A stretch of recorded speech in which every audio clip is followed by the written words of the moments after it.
Hello, this is Darren Hardy, and I'd like to welcome you to this exclusive video series. I see it as my job to give you an unfair advantage in life. If you've chosen to subscribe to Success Magazine and to subscribe to my blog, I think that makes you special.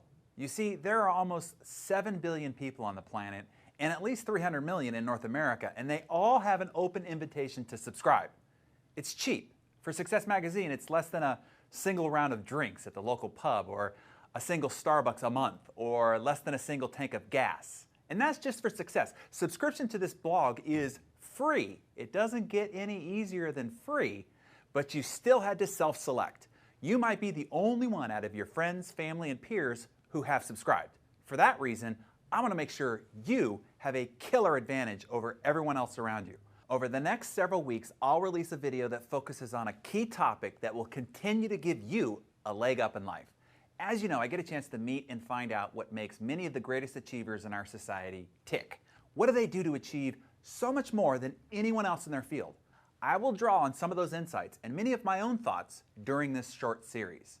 Be sure to register for email updates so you don't miss any, and feel free to pass this blog link along to others that you want to help see become more successful. In this first video, I want to talk to you about how to get a sneaky head start on 2011 while no one else is looking. When I was in real estate, I would acquire more new listings and generate more new escrows in the month of January, many times within the first 2 weeks, than 99% of all realtors in my marketplace did all year. How did I do it? Those are the sneaky details that I will give you in this video. I have found most super successful people in the world are anti-conformist. I mean, think about it. Richard Branson, Donald Trump, Oprah Winfrey, Bill Gates, Steve Jobs, all anti-conformist. They have made their fortunes by zigging when everyone else zags. What do most people do during the month of December? Are people more focused and more productive, or are they more distracted and lackadaisical? Are people working hard or hardly working? You already know the answer. That's one of the reasons why you want to do the opposite. This is when you can get ahead, way ahead, and take advantage of the mood of the season rather than the mood of the season taking advantage of you. And I'll explain. Let me give you 3 strategies on how to leverage your December so that you can crush it in January. I want to show you how to have a bigger January than you've ever had before, if not bigger than any first quarter you've had in all your life. Here's strategy number 1. Now, in real estate, the market dies in December.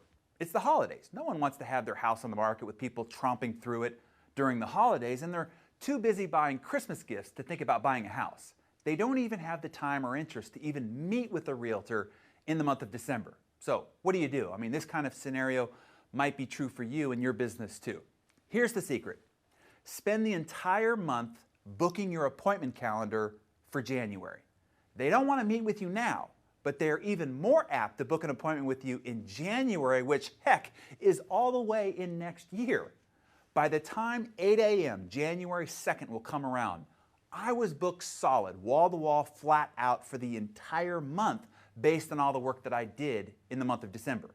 Those who just started to rub the sleep out of their eyes and just begin to make appointments the first week in January were so far behind they didn't even know what had hit them by January 15th. No one could ever figure out how I did so much business in January of each year. It had nothing to do with what I did in January at all. The game had been decided by what I did in December of the previous year. For you, that's right now. So strategy number 1 is, while maybe no one wants what you're selling during the holiday lag time, use this month to book yourself silly in the month of January. Here's the second thing you can do.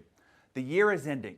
There are lots of businesses that run their fiscal year on the annual calendar, and even lots of individuals who, for tax reasons, need to make some speedy decisions and spend some money quickly.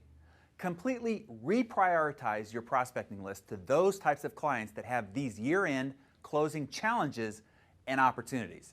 If you're a generalized business, focus your product or service offerings to meet those needs. Adjust your marketing messaging to communicate to those needs. Those minor tweaks of who you focus on, what you focus on marketing, and connecting your messaging to those needs could significantly jump your revenue in the final 2-minute drill of the year. The last strategy I'll give you on this video is to stack your cash. I think it was Stephen Covey that defined relationships like an emotional bank account. During any exchange or transaction, you are either depositing money or you are withdrawing. What we know for sure is, just like a real bank account, you cannot withdraw any money if there's no money in the account. The month of December is a great time to make large deposits into all of your relationship accounts. The goal is to walk into the new year flush with cash. The way to do this is to give in the month of December. Spend the month of December building your important relationship and making lots of deposits. How can you help, assist, and support them? And this is just me, but don't do what everyone else does. Don't bother with mass-printed and mass-mailed holiday cards or mass-distributed tchotchkes, trinkets, or cookies. Spending lots of dollars to deposit pennies, because that's the impact of those statements, into your relationships is a losing financial and emotional proposition. I suggest instead to narrow your relationship list down to a smaller number and invest more deeply, not just financially, but emotionally. Do something to help them out in a significant way, or remember them with gifts and sentiments that are personal and unique to let them know that you know them and care about them. No matter the size of the success of the person, there are always about 1 to 2 dozen relationships that make all their unique success possible. Decide what your 1 to 2 dozen are and spend the month of December stacking the cash in those accounts. The interest or goodwill that it will earn through 2011 will make you wealthy. Okay, I hope that one of these ideas lit a spark in you and that I have made a sizable deposit into our relationship account. If you think anyone else would benefit from this information, or you just want everyone in your team or in your office to hear it, be sure to pass the blog along. Now, join me here again next Tuesday as I reach into my grab bag of idea goodies and share some more. I'll look forward to seeing you then.